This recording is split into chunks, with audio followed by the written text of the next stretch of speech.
What's up, guys? I'm Chad Barnes, and welcome to the channel. Here, it's all about real car talk, from simple fixes to smart driving tips and keeping your ride in top shape. If that sounds good to you, go ahead and give the video a thumbs up. Hit that subscribe button, and make sure you watch all the way through. There's a lot of good stuff coming.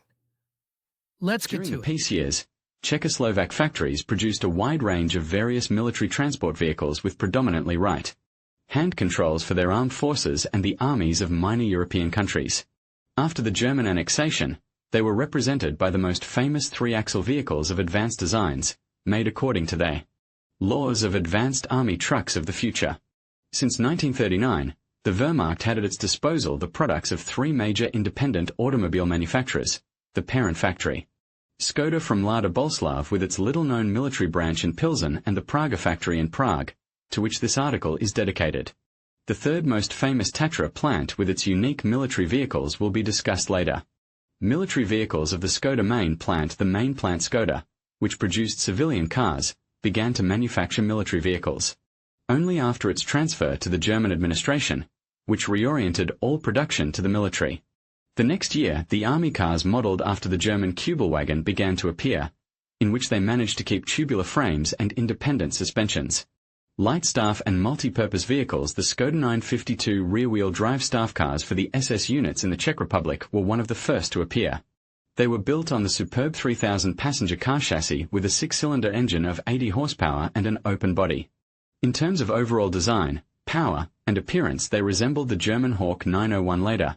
On this chassis were assembled 5 prototype cars brand 956, 4x4, with front independent lever spring suspension, which developed speeds of up to 100 km per hour on the highway. In 1940, the plant began production of a three-axle vehicle Skoda 903, 6x4, on an extended chassis Superb 3000 with single rear wheels, and a trunk with 2 spares. Thanks to the independent suspension, it had good cross-country ability and could reach 90 km per hour. Until 1942, 42 trucks were assembled, which were supplied to the SS and the armies of Hungary, Romania, and Slovakia. Multi-purpose military vehicles Skoda 903 with a 4-speed gearbox and rear drive bogie. 1940 to 1943. Skoda trucks of the military plant in Pilsen in 1869.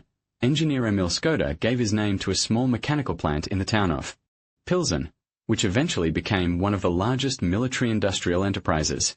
In 1930, they began to develop a whole range of little-known three-axle army trucks and tractors Skoda with intricate markings, which had unique design solutions, masterfully linked with the requirements of deep unification.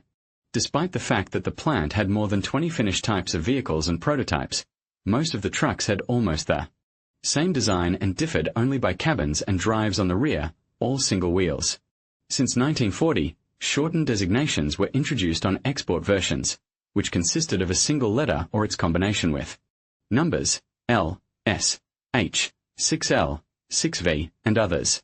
Light trucks and tractors. In 1935, the plant developed a 2-ton 45-horsepower truck 6LT6, 6x4, with an angular cabin and rear gable wheels, but the military did not accept it.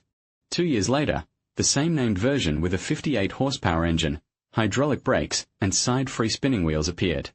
New light truck 6LT6 with multi-stage transmission, assembled in 20 copies at the factory in Lada Boleslav. 1937. With the introduction of the new military markings, customers from the European satellite countries were able to order vehicles of different types and classes according to their own requirements and to use different types of superstructures. Unknown fighting trucks Skoda. The most common Czech trucks of World War II were medium frame trucks with a load of 3 to 5 tons of bonneted and semi-bonneted layout, made to strict military requirements and capable of towing trailers or guns weighing up to 5 tons. The rear-wheel drive 6ST6, 6x4, series trucks were equipped with the same inline 6-cylinder 100 horsepower water-cooled gasoline engines. Dry multi-disc clutches, 8-speed transmissions with 2-speed demultipliers, air brakes, rear independent leaf spring suspensions and 20-inch wheels.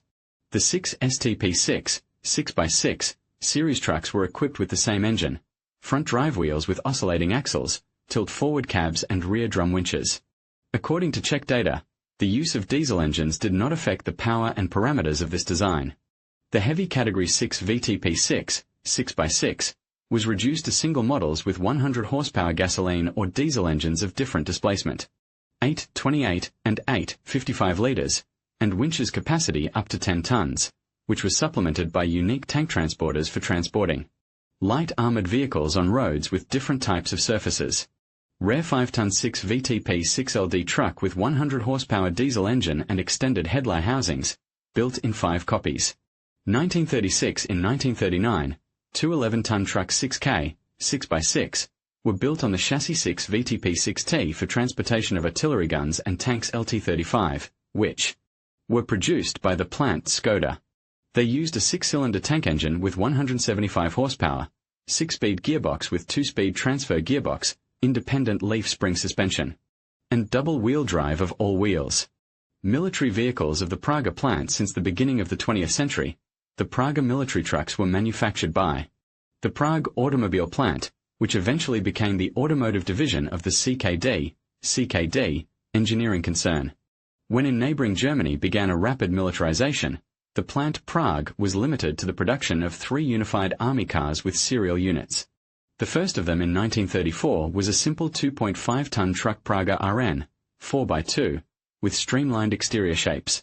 It was equipped with a lower-valve 70-horsepower water-cooled engine from the Grand Passenger car, 4-speed gearbox, hydraulic brakes, and leaf spring suspension of all wheels.